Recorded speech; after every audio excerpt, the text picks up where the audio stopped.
Hare Rama, Hare Rama,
Bhagavate Vasudevaya.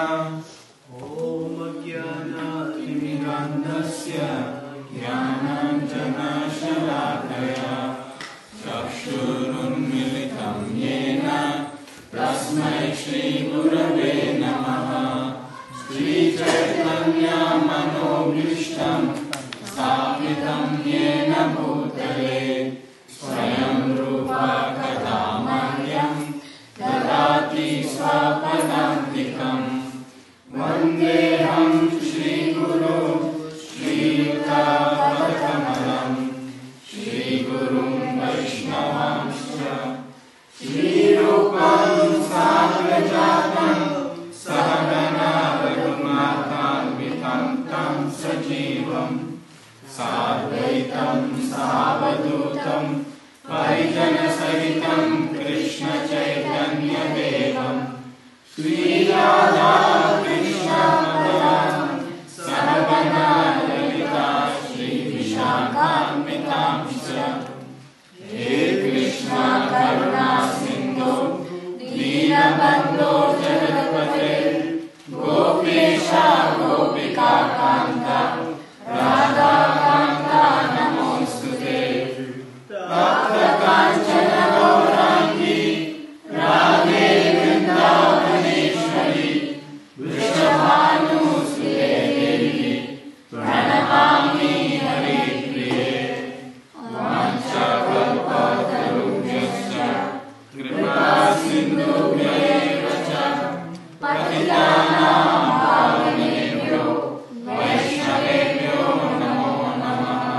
Namo Vishnu Padaya Krishna Vishaya Bhutale Srimate Bhaktivedanta Swamin Niti Namine.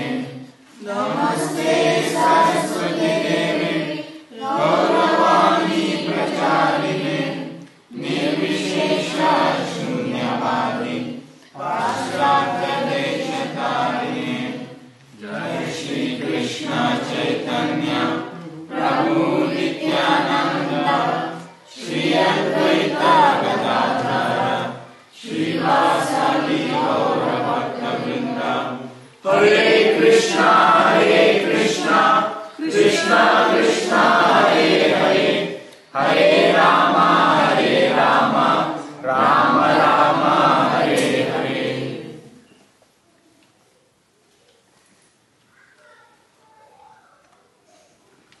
Hare Krishna. I feel like I were tilted this way. I was seated this way. Can you slide this way a little bit? Or it's okay?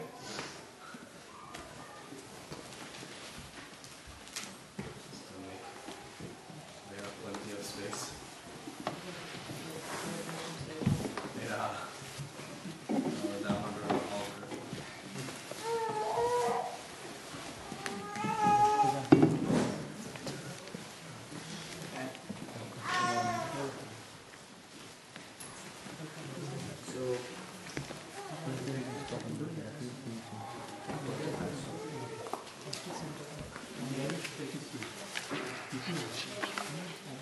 At least I can see more. Maybe that's good, maybe not. So, yesterday marked the beginning of this most glorious month of Kartik. And this is the month we call Damodar month. The month of many very sweet and loving pastimes of Lord Krishna. And of all the pastimes, I think one that is relished the most is this Damodar Lila. It's so sweet. So, next week we will discuss in detail the Damodar Lila and the pastimes of Lord Krishna and how he manifested this wonderful pastime that is very instructive to us. So, as we discussed, there's great opportunity in this month of Kartik to make progress in devotional life. This is a month in which we can make significant advancement in our process of devotional service. And one of the things that we do, among many, is we recite the Damodarastakam. And this Damodarastakam is a set of 8 prayers on Lord Damodar. Ashtakam. So we have so many Ashtakams. We have Shikshashtakam, we have Guruvashtakam, we have so many different sets of 8 prayers. So these 8 prayers are very, very potent. So we recite them every day and we offer ghee lamp. So tomorrow or Sunday in the temple we'll have a wonderful opportunity to offer a ghee lamp. Ordinarily we don't get a chance to offer ghee lamp to the Lord. But during the whole month of Kartik, both in the morning and evening, if you go, you'll have an opportunity. And on Sunday it will be very nice. After the 7 o'clock Arti, we'll have a chance to offer. And we'll sing this Damodarastakam. So many of us have sing it, but we should also read the translations so that we understand what is it that Satyavrata Muni, who wrote these prayers, which are found in the Padma Puran, what is he writing and what is the instruction?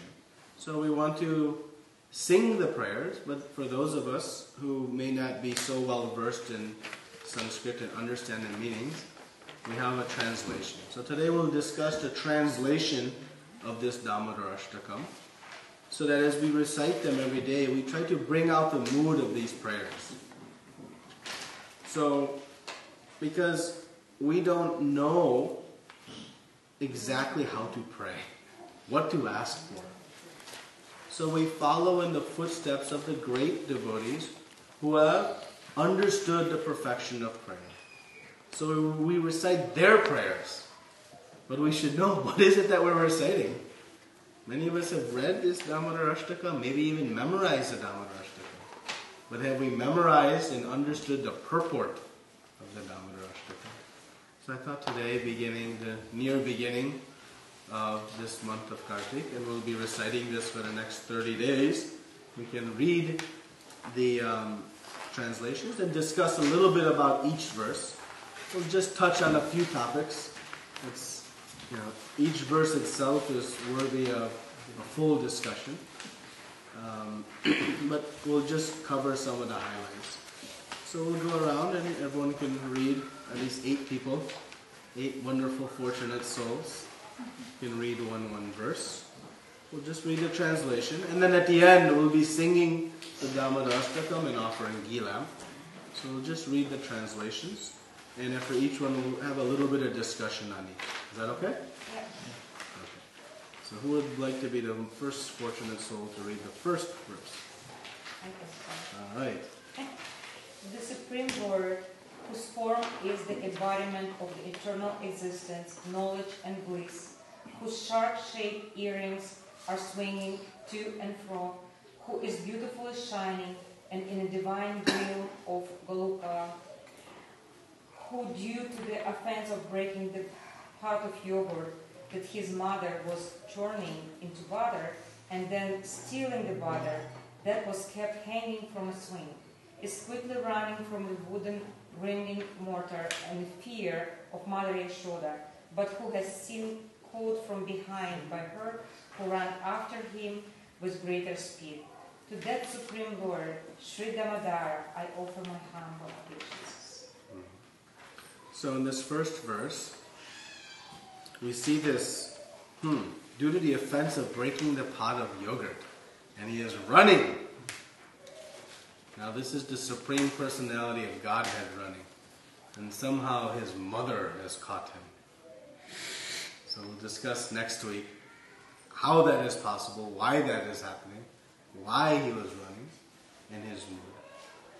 So, but in this opening line, we see this to the Supreme Lord, whose form is the embodiment of eternal existence, knowledge, and bliss. So in this prayer we see the importance of establishing the form of the Lord. we're going to see as we progress through these prayers that the form of the Lord is the ultimate realization of God. Knowing God to be a person. But He is not some ordinary person. He is the supreme person. And though He carries a form that seemingly looks like ours, but it is the other way around. We look like His. He has 2 arms, 2 legs, a head. And we're going to see the nature of the form. But this is the first fundamental understanding.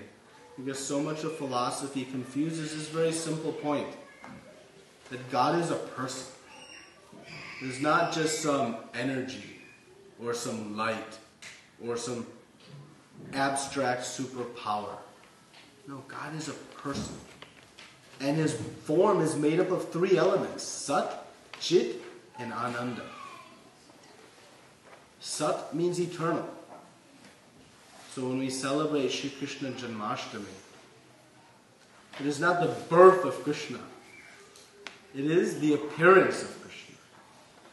We may conventionally say birth, but birth implies beginning. But actually Krishna is Sat, He is eternal. He is eternally existent. He is Chit, full of knowledge. There is nothing Krishna does not know. He knows everything, including what is in our heart. And so we're going to see as we progress in this prayers, how to develop very thoughtful prayers and mood in the heart. And when we do, who will be hearing those prayers? Krishna. Because He is full of knowledge. And He is Ananda, full of bliss. Because He is Ananda, full of bliss, He is the source of all happiness. He is the source of all happiness. Not the cinemas, not the casinos, not the restaurants, not the intoxicants, not the bank account, not the bends in the driveway. That is not the source of happiness. The ultimate source of all happiness is Krishna. So He is Sat, Chit, and Ananda. And when we realize Krishna to be the Supreme Person, we have had the highest realization, the ultimate realization of God. Right? And where does He live?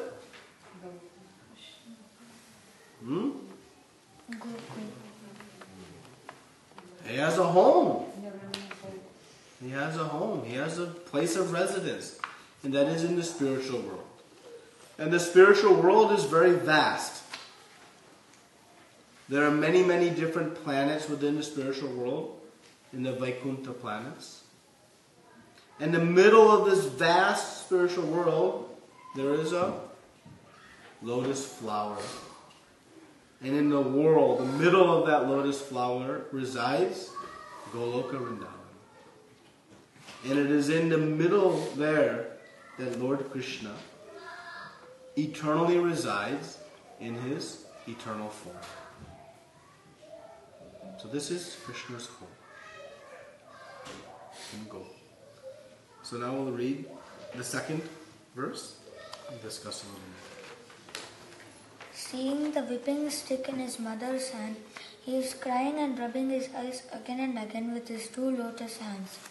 His eyes are filled with fear, and the necklace of pearls around his neck, which is marked with the 3 lines like a conch shell, is shaking because of his quick breathing due to crying. To this Supreme Lord Sri Damodara, whose belly is bound not with the ropes but with his mother's pure love, I offer my humble obeisances. Okay. So anything surprising in this verse? Krishna is crying. He is filled with fear. Why is that so puzzling or surprising? Huh? He's what? He is the supreme protector of all of us. He brings us out of fear. How many of us have some fear? We all have fear, right? When the lights are out, little noise comes, fear manifests itself in terms of a shaking heart. Right? Riding on an airplane, a few bumps come, fear comes. So we are fearful because we associate with that which is temporary. If we understand that my soul is eternal, it is also Sat Chit and Ananda, then what is there to fear? Only thing we fear is we fear we're going to lose something. Right? I may lose my life, or I may lose my toe, or I may lose my health, I may lose my wealth. We have fear of losing something. But if I'm eternal, as spirit soul, and have my relationship with Krishna, then where's the scope for fear? There's none. But that fearlessness comes when we understand that we are part and parcel of Krishna. So anytime we have fear, immediately if we remember, I am part and parcel of Krishna, that fear will dissipate. No matter what it is, even a serpent coming at us in a very aggressive mood, or an earthquake, or things way beyond our control. But how is Krishna in fear? If He is the source of our fearlessness, how is Krishna fearful of His mother? Now we know Krishna as an infant, few days old, He performed the pastime of killing Putana. Putana was a voracious, gigantic, extremely powerful demoness. When her body was slain, she covered many, many miles in Vraja. But was Krishna crying when he was killing? Was he fearful? He was simply playing. Simply enjoying the pastime of killing Putana. So if he is not fearful of Putana, Trunarvata, Shakatasura, all these demons who came very early in Krishna's childhood, then how he is fearful of Mother Yashoda, who is a small stick. Mother Yashoda is an elderly gopi, chasing him with a sari tied around. How he is fearful. So this takes us to the very essence of devotional service. This pastime brings us to the pinnacle of devotional service, which in the last line of this verse, it says, to the Supreme Lord Damodar. Now let us ask. We know. How did Mother Yashoda tie Krishna? With ropes. Ropes, right? But in this verse it says, he was not bound with ropes. What was he bound with? Love. And there's one word in front of love. Pure love. This is the power of pure devotional service. Now, Krishna is the supreme controller. He is the most powerful. He is the all-knowing, almighty personality. He is lying, not even himself, his expansion is lying on Ananta Shesh and simply breathing, and universes are being created and destroyed. Created and destroyed. This is the power of Krishna. Yet, he becomes bound by Mother Yashoda. So we know, as we dig deep, that Krishna was not bound by the power of Mother Yashoda, the physical power. He was bound by the love. So, sometimes we wonder, I've been practicing devotional life, I've been practicing Krishna consciousness, but I cannot overcome my material attachments, I cannot overcome the energy of Maya, I'm struggling with this, is this bhakti process really going to really purify me? Well, we see how powerful bhakti is. How powerful is pure bhakti?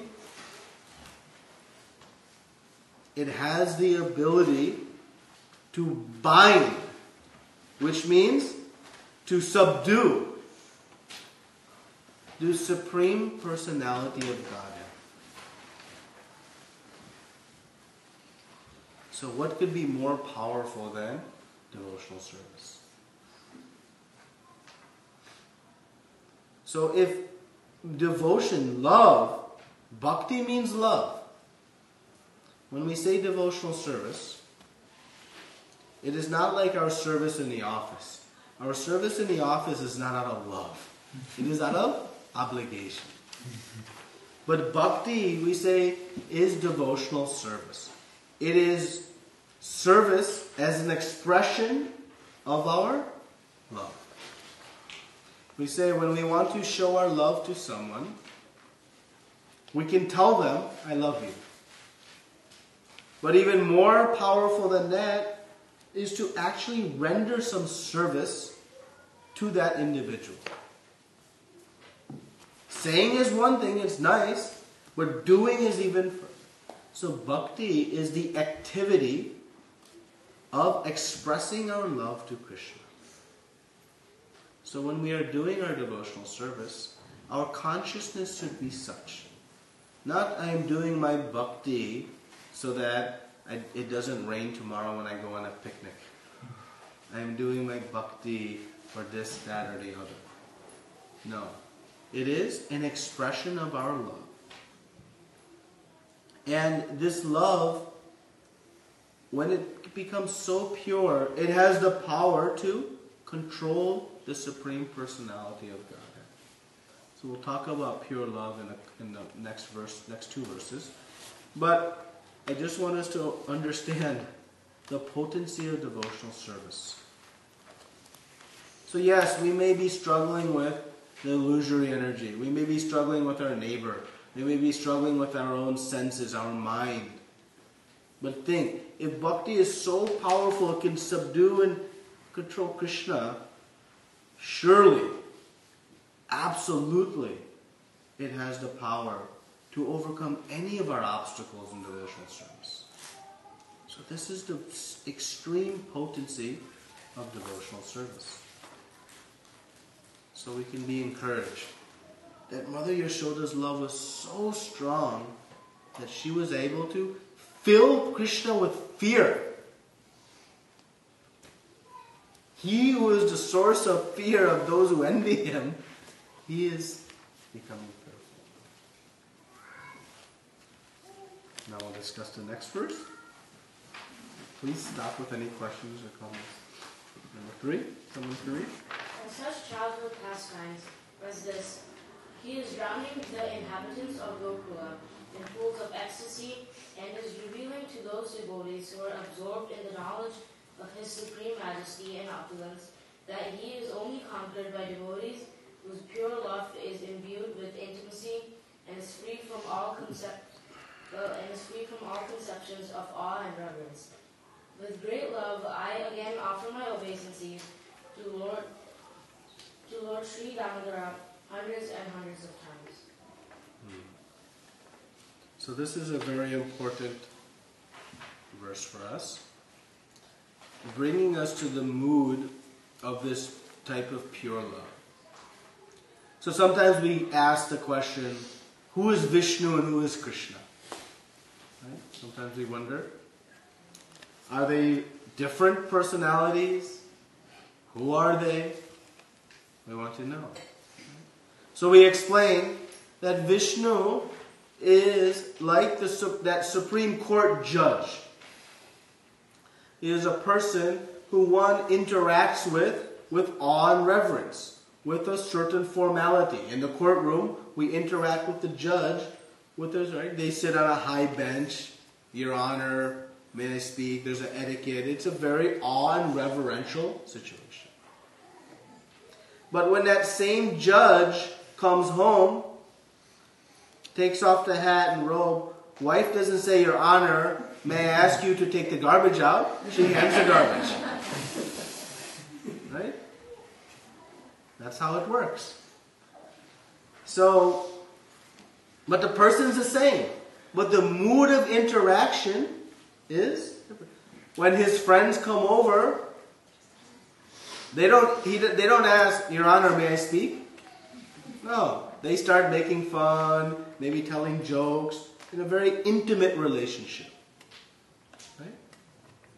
Child says, get on the floor, let me ride on your back, come on, horsey time. And the same judge who's sitting on a high bench, taking respect from so many respectable people in society, is performing the activity of carrying his child, behaving like a horse. Why does he do? Because he has love for those. He has a very intimate relationship with those individuals. His family members, his friends, right? His parents, these different personalities. It's a very intimate relationship. So, which relationship is more complete? More full? The one at home. Right? The person is the same, but the relationship is distinct. So, what is Satyavata Muni saying here? He's saying, these pastimes are drowning the inhabitants of Gokula in pools of ecstasy. So when we speak of Krishna's Vrindavan Leela, these Vrindavan Leelas, this is Krishna's home. This is where he performs his most intimate pastimes. The judge in the courtroom will not get on the floor and let someone climb on his back. Because the courtroom is not a place to perform those intimate pastimes. But at home, he has no reservations. So where does this Vishnu into Krishna, where does he perform his most intimate, deepest pastimes? At home. And where is his home? Goloka Vrindavan. So, he is saying that he reveals his devotee, and is revealing to those devotees who are absorbed in his knowledge of supreme majesty and opulence, that he is only conquered by devotees whose pure love is imbued with intimacy and is free from all conceptions of awe and reverence. What does that mean?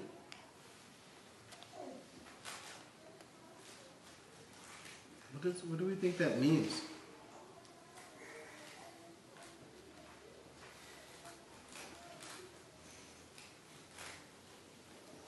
Krishna as the fellow mate of this friend of theirs. They consider Krishna as a dear friend. They are not considering Krishna as the Supreme Personality of Godhead. They love Krishna because he's Krishna, not because he's the supreme controller, the supreme proprietor, the almighty orchestrator of the universal affairs. Their love for Krishna is free from all awe and reverence. When Mother Yashoda is chasing Krishna with a stick, does she have awe and reverence? Does anybody chase the judge in the courtroom with a stick? No. But the wife at home will sometimes chastise the judge. Right? Because the relationship is free from awe and reverence. It is one of love. So, this intimate relationship with Krishna is obtained. When? When we are free from awe and reverence. It doesn't mean that we become casual with the Lord. But as we progress in devotional life, we seek to have this very sweet, intimate relationship with Krishna. So we have a choice in our devotional life. As we progress, we may want to go to the spiritual world. But from there we have many choices. What type of relationship do we want with Krishna? Do we want to be with Krishna in the courtroom? Or do we want to be in his royal home? Not even royal, his village home. So how we'll decide? Based on what type of experience we get. So we know, if we want to know the judge, where we'll get a deeper experience? Outside of the courtroom. So this is what Sage Satyavata Muni is telling us, is that he is only conquered by devotees whose pure love is in view. In the courtroom, he is the supreme controller. He is the supreme authority. But at home, he is conquered by child, by spouse, by friends, by parents, by loved ones. So Krishna similarly, in this Damodar Leela, is being conquered by his sweet mother, Mother Yashoda. Okay, so the next one. O Lord, although you are able to give all kinds of benedictions, I do not pray to you for the boon of impersonalization, nor the highest liberation of eternal life in Vaikuntha, nor any other boon, which may be obtained by executing the 9 processes of bhakti. O Lord, I simply wish that this form of yours, as Bhagavad in Vrindavan, may ever be manifest in my heart. For what is the use to me of any other boon besides this? How many of us are ready to pray like this? He is saying, billions of dollars, useless. Even mukti, liberation, useless. What does he want? What boon he's praying for?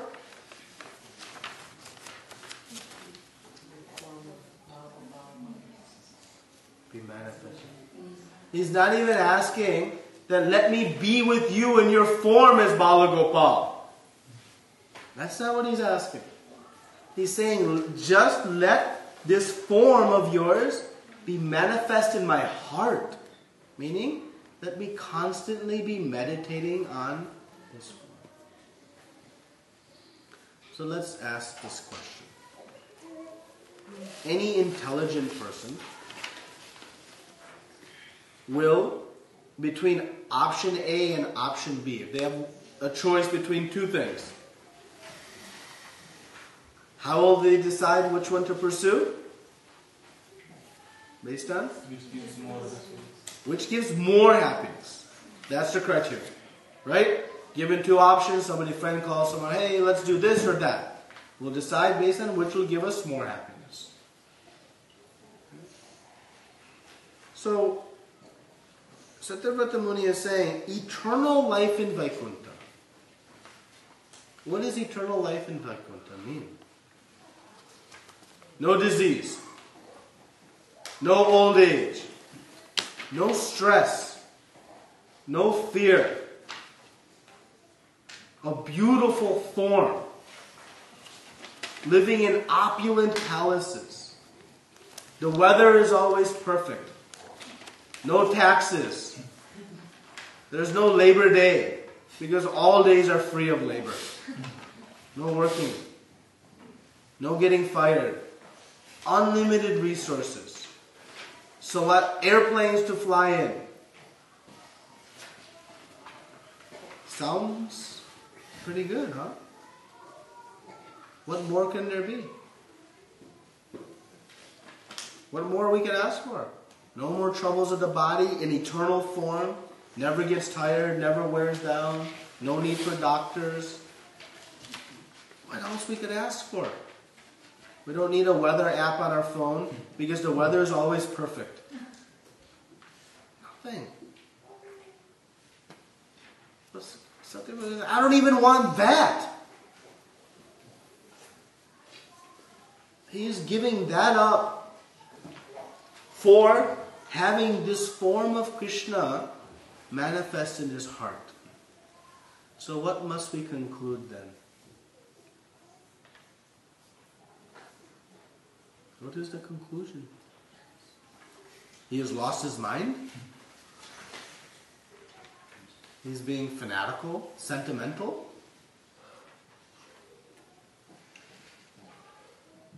What we must conclude as this bhakti to Krishna in his Vraja Leela, Vrindavan, is the utmost and highest of all activities. There is nothing beyond that. And what is the measure of the greatness? The bliss that one experiences. In the prior verse he says, drowning the inhabitants of Gokula in pools of ecstasy. In the Bhakti Rasamrita Sindhu, Rupa Goswami explains that as one progresses through devotional service, one experiences such a happiness in pure devotional service that even the concept of mukti, liberation, is ridiculed. It means it feels very insignificant. Just as a billionaire walking in the street, he sees $100 on the street, thinks, not even worthy of my attention to bend and pick. If we walk and see a $100 bill, how long it takes us to pick it up? Just relative to our position, it's significant. But to one who has pure love, who is free from this awe and reverence, the happiness, the attraction of even having mukti feels like a few pennies. Not even pennies, a few grains of sand. So this is the inconceivable ecstasy and happiness that one experiences in this pure devotion. That, he says, for what use to me of any other boon besides that? Simply having this form of Krishna.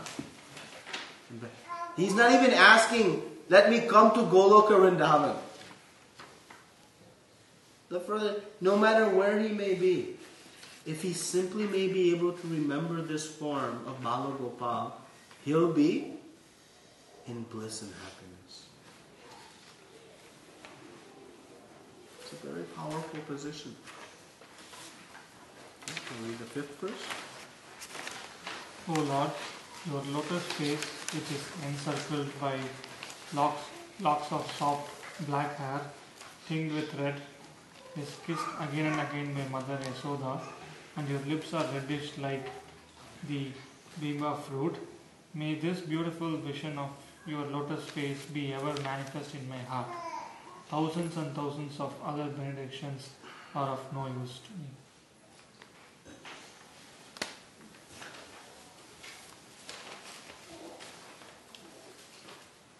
When we purify in our devotional life, the experience of seeing Krishna in his deity form, in his picture form, and even this verbal speaking form becomes so sweet and palatable that nothing else matters. But just like if I have glasses and they're a little bit dirty and clouded, I don't see everything as crisply, right? As clearly. But what happens as I start to clean? I see it fully. So in our process of bhakti, we are purifying our heart so that we may see the Lord. And what happens when we see the Lord? Satyavata say, may this beautiful vision of your face be ever manifest in my heart. The most famous of all famous paintings in the world is Mona Lisa. Who is a so-called beautiful person. Now, how many of us could sit and stare at the face of Mona Lisa for more than 1 hour? 2 hours? 5 minutes? 10 minutes, maybe? But Satyavata Muni is saying, just make this vision with your black locks of curly hair, your reddish lips, and your chubby cheeks manifest in my heart. See, the meaning of Krishna is all attractive. All attractive means is attractive to everyone. Let's give the example. When the male cockroach sees a female cockroach, that female cockroach is very attractive to that male cockroach. So, supermodel quality. Wearing a ribbon. Do we see the beauty in that cockroach? No. We see the beauty in putting it outside. Don't smash it. It is a living entity. But, so, that is relative attractiveness. But what is all attractiveness? All attractive is universal. Krishna's beauty is unlimited. We can never drink the bottom of the nectar of the beauty of the Supreme Lord. And so Satyavata Muni is simply saying, this beautiful face of yours, let it ever be manifest in my heart. Because we'll never tire of it. It is eternal. It is unlimited. And the other thing we have to remember is Krishna, his form, his features, it is not up to our mental speculation. We have heard he wears shark-shaped earrings. He has a necklace of shells marked with 3 lines. He has black straight hair, curly hair. What color are his lips? Red. We don't speculate on what Krishna is. Krishna is Krishna. The scriptures give us exacting information of how he looks, what he wears, what his different features are, his different characteristics. Nothing is required for us to speculate. And he says again, thousands and thousands of other benedictions are of no use to me. How many of us have gone to Radha Kunj Vihari and said, please give me the darshan ever manifest in my heart. That's it. You know? It means we have not yet understood the potency and perfection of simply having Krishna manifest in our heart. But when we do, to that point, nothing else will matter. So our goal in devotional service is to purify from all these other desires we have. Even residence in the Vaikuntha planets, Mukti. As he said, it's nothing compared to having this vision. Okay. 6th verse. O Supreme Godhead, I offer my obeisances unto you, O Damodara, O Ananta, O Vishnu, O Master, O my Lord, be pleased upon me. By showering your glance of mercy upon me, deliver this poor ignorant fool who is immersed in an ocean of worldly sorrows and become visible to my eyes. Now what is startling about this verse? What do we see here?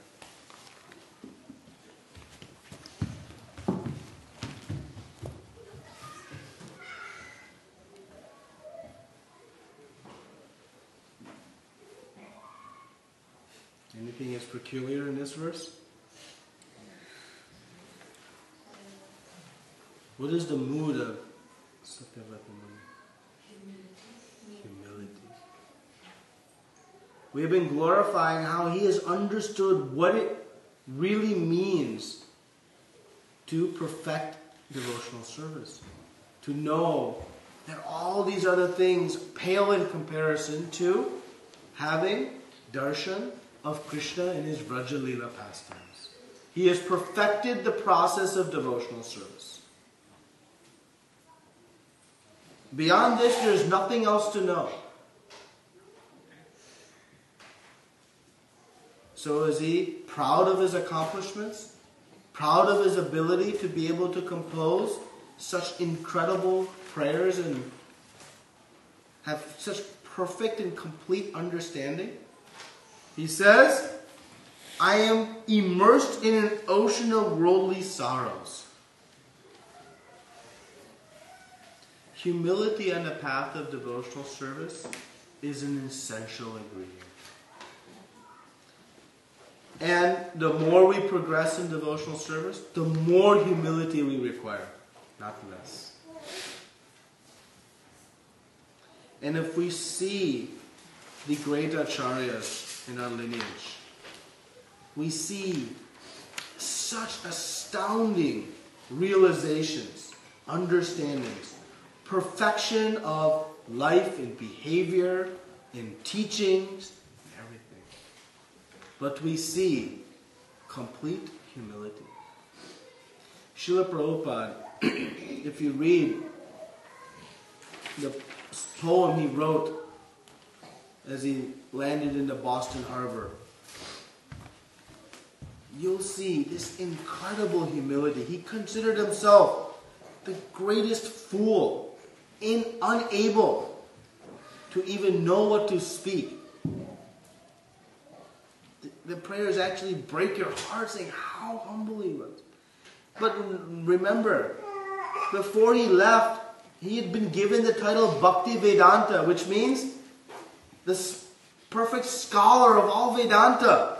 Not he self-manifested. His peers had given him that title. Seeing his incredible erudite scholarship of Shastra. Yet, he considered himself a humble servant. If we in our devotional service don't carry this humility with us, our devotional service, the taste of devotional service will not manifest. The taste of bhakti, this sweet nectar that one relishes to the point where they don't want anything else but just relish the nectar of seeing the face of Balagopal.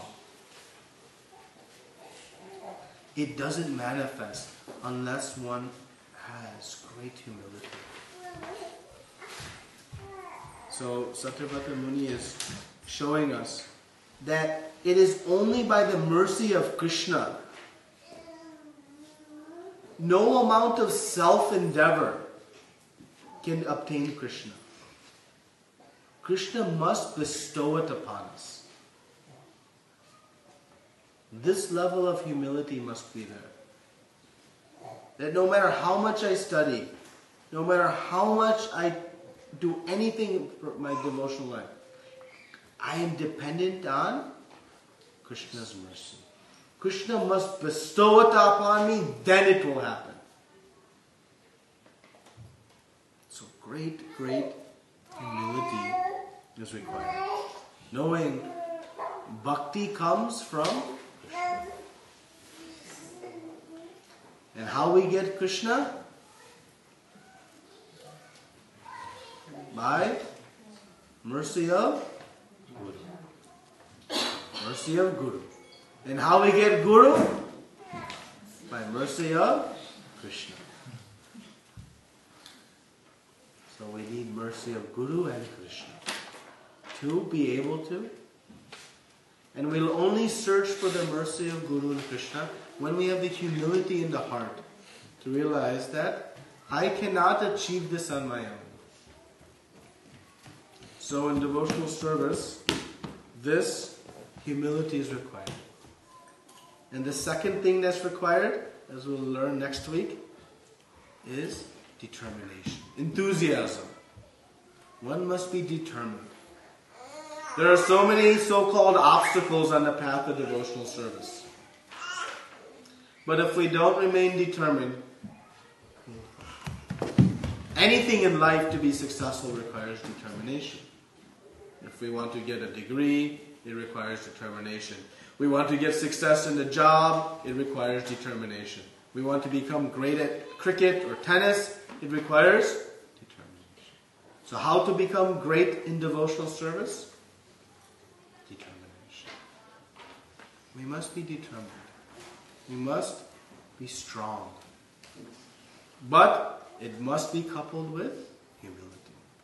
So when we read this verse, we can pray that somehow we can obtain some fraction of humility. And if we think we are humble, we have lost. This humility is essential ingredient. Now the 7th verse. O Lord Damodar, just as the two sons of Kuber, Manigriva and Nalakubara, were delivered from the curse of Nalak and made into great devotees by you in your form as a baby tied with a rope to a wooden grinding mortar, in the same way, please give to me your own prema bhakti. I only long for this and have no desire for any kind of liberation. What is the only thing he wants? Prema bhakti. What is prema bhakti? Bhakti with pure love of God. Doesn't want $1 billion, doesn't want worship, doesn't want respect from anyone, doesn't want to be initiated, seconded, doesn't want to have mastered, memorized all 700 verses of Bhagavad Gita, doesn't want anything material or even. The only goal he wants, the only thing he wants is love of Krishna. This is the fundamental point we must come to. What is the goal of my devotional service? Not to become free from birth, death, old age, and disease. Adhyatmika, adhibhautika, adhidevika. That can be a goal, and that will take one to the Vaikuntha planets are free from birth, death, old age, disease. But that is a very high position, but pales in comparison to the residents of Vrindavan. And what do the residents of Vrindavan have that no one else has? Pure love. That is the entry requirement, is prema bhakti. So our goal in any endeavor, we have to have a goal. If we get in a car, put the keys in, put it in drive, we have to determine, where am I driving to? What is it that I'm aspiring for? If I go to university, if I don't have a goal, I will just be. When we put our hands in the bead bag, we should have a goal. The goal is not to finish and put the bag away. That is not the goal. What is the goal? To obtain prema bhakti, pure love of God. And if we don't know what prema bhakti is, then let me understand what it is. And that is why we should study the Nectar of Devotion, where Rupa Goswami explains prema bhakti, pure love of God. But no, pure love of God is what opens one to this most sweet, intimate pastimes of Krishna in his home, not in the court. The last verse. O Lord Damodara, I first of all offer my obeisances to the brilliantly effulgent rope which binds your belly. I then offer my obeisances to your belly, which is the abode of the entire universe. I humbly bow down to your most beloved Srimati Radharani, and I offer all my obeisances to you, the Supreme Lord, who displays unlimited pastimes. These verses are so beautiful that when we see Laddu Gopal, baby Gopal, reminding us that this nice cute little belly of Krishna is the abode of the entire universe. Though I am free from my conceptions of awe and reverence, I don't mistake myself to be on an equal platform with Krishna. Mother Yashoda is chasing Krishna, but she has been covered by Krishna's Yoga Maya potency to allow her to exhibit this mood. A little bit technical, maybe we'll go more into it next week. But the point is, one in this very intimate relationship with Krishna still understands, though covered by Yoga Maya, that Krishna is the Supreme Personality of Godhead. A little bit hard for us to conceptualize. But like the child who is telling the father, down, giddy up, knows this is still Father. Though they're acting in a very intimate mood, they know this is Father. Similarly, the pure devotee of Krishna never loses ultimate understanding. Maybe it's subdued so that the emotions... Mother Yashoda cannot chase after Krishna with a stick if she thinks I'm chasing after the Supreme Personality of Godhead.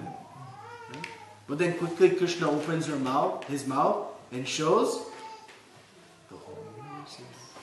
But then she forgets and goes on to her motherly duties again.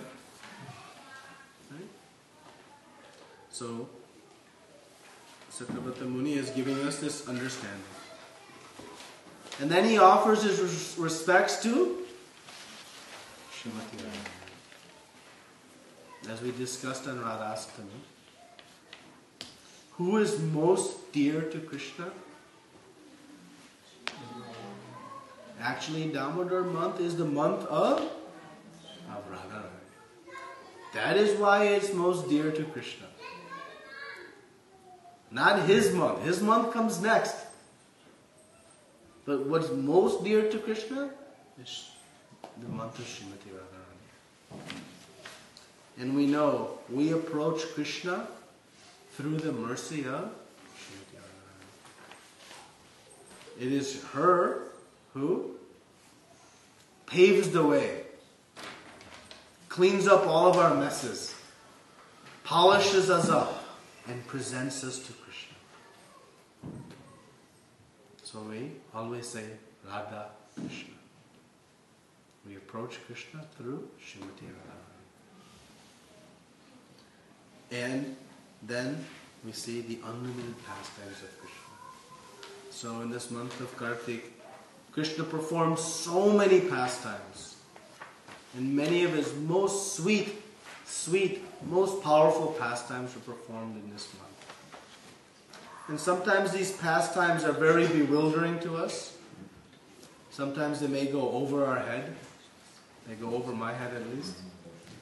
But we just try to relish them and enjoy them and experience them in the mood of humility and in the mood of determination. And in this Damodarastakam, the takeaway for us is knowing what is really of value. In our immature state, we ascribe value to so many things. Fame, wealth, intelligence, even liberation. But what is the only thing of real value? Krishna Prema, love of God. Because when one acquires love of God, the happiness and joy one experiences is so far superior to anything else. It's compared that all the happiness that may be achieved in the whole material creation is compared to as much water is contained within the hoof print of a cow. And the happiness achieved from Krishna Prema is compared to the happiness in an ocean. How much water is the hoof print of a cow compared to how much water is in an ocean? It is incomparable. This is and when one achieves this love of God, the happiness is so intense, so condensed. Actually, nothing else can enter the heart. The Sandhanana Visheshatma.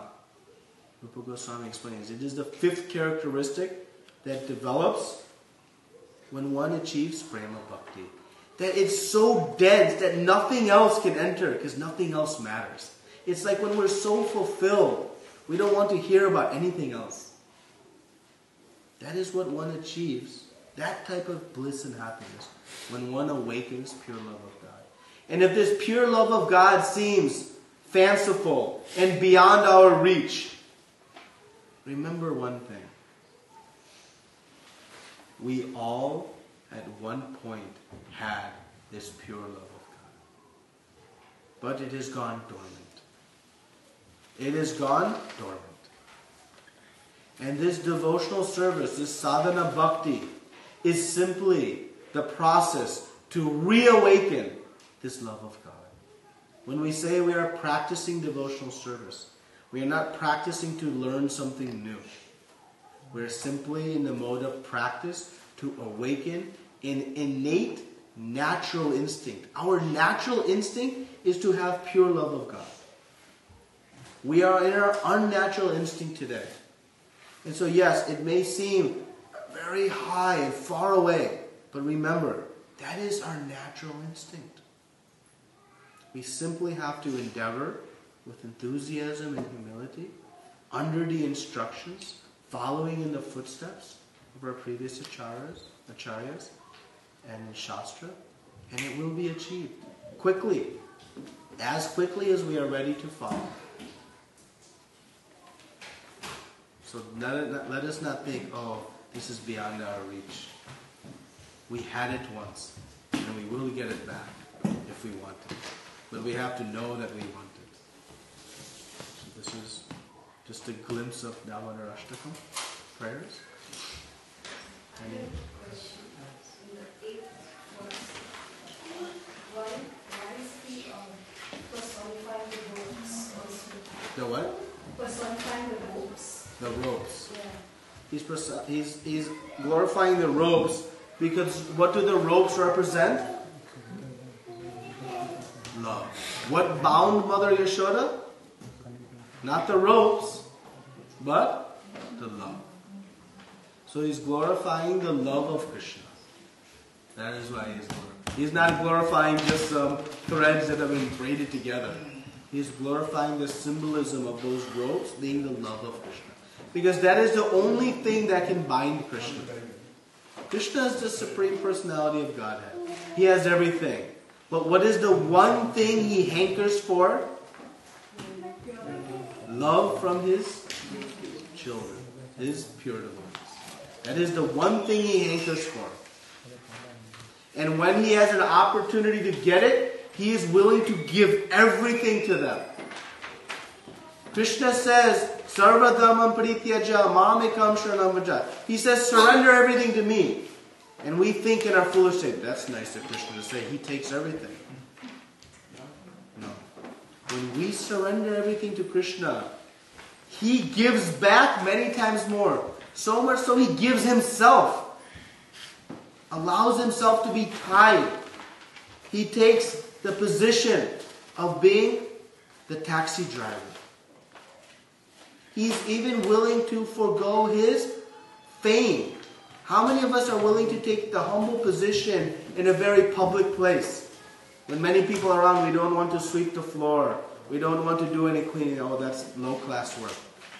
Krishna, in the most public of forums, in the forum which would be repeated for thousands of years to come, is taking the humble position of driving Arjuna's chariot. Why? Because he is overcome with love from his pure devotee.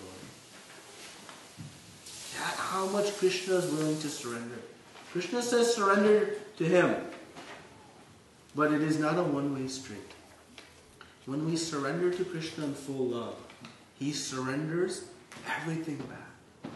He gives, and if you read the pastimes of Krishna in Vrindavan, he's constantly being defeated by the cowherd boys. He is constantly being defeated by the gopis. He is constantly being defeated by the elderly gopis. He is constantly being defeated. What is he being defeated by? Love.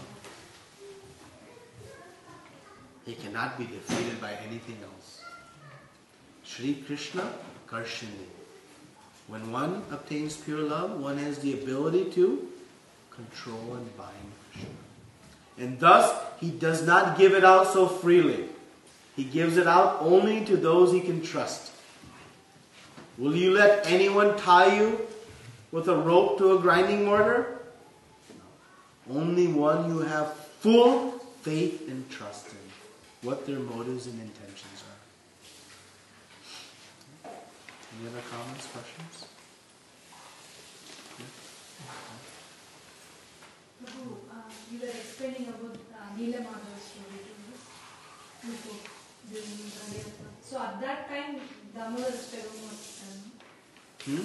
at that time the Damodarastakam was Lalita's father, I couldn't remember his name. He wrote this Damodarastakam? No. That was Vishwavasu. Oh. This is Satyavrata Muni. So, different timelines. Any other questions or comments? The people of Vrindavan, they have pure bhakti. So, that means like they are also conditioned soul. So they did not have any of the material characteristic which we are having if we do not have the pure bhakti. No, conditioned soul means that they are conditioned by the modes of material nature. So they are not conditioned souls. They are pure souls. We are conditioned, but our conditioning can be temporary. So we can uncondition our souls. So, most, as it's explained, Srila Prabhupada explains in the purports, I can't remember exactly where, that most living entities never come to the material world. They never become conditioned. But a select few, choice few, decide, let me try to enjoy separate from Krishna. So then we become conditioned. But until then, you're not conditioned. Conditioning occurs just like if you're standing on the edge of the pool, you are not wet. But once you enter the pool, you are wet. So we are wet from the material world because we have entered the material world, and thus we become conditioned by the modes of material nature. And what are we in the process of doing? Unconditioning, drying off. I'm done swimming. This ocean is not so fun. I want to go into the ocean of bhakti. So the residents of Vrindavan, these Ragatmika Bhaktas, they are fully pure. Whether they are sadhana purified through pure sadhana or nitya, eternally pure, doesn't matter. There's no distinction. So we are in the process of through sadhana purifying. Comments or questions?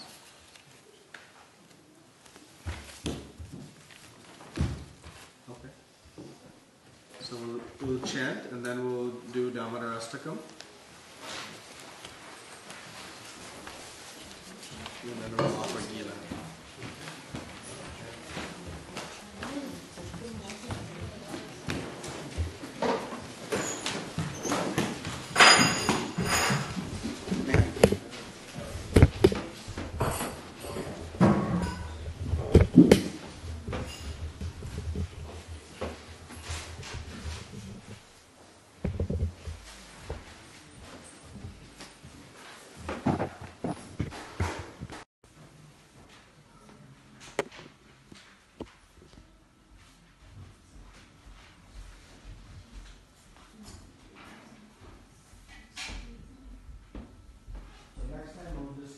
Story of Damodar Lila next Friday in detail. It's a very sweet pastime. So we're discussing this in full, the whole story of the binding of Krishna by the ropes of Mother Yashoda.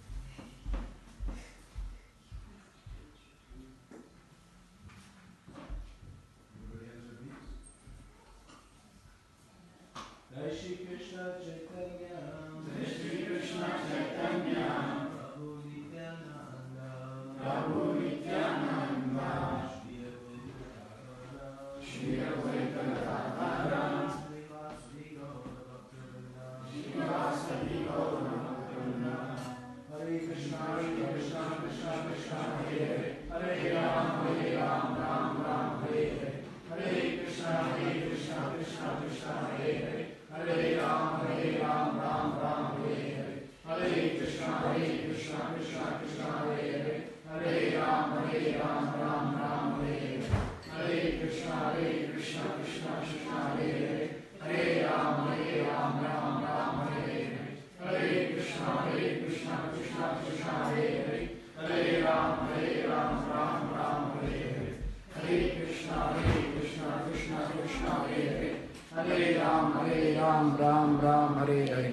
Hare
Hare Krishna, Krishna Krishna, Hare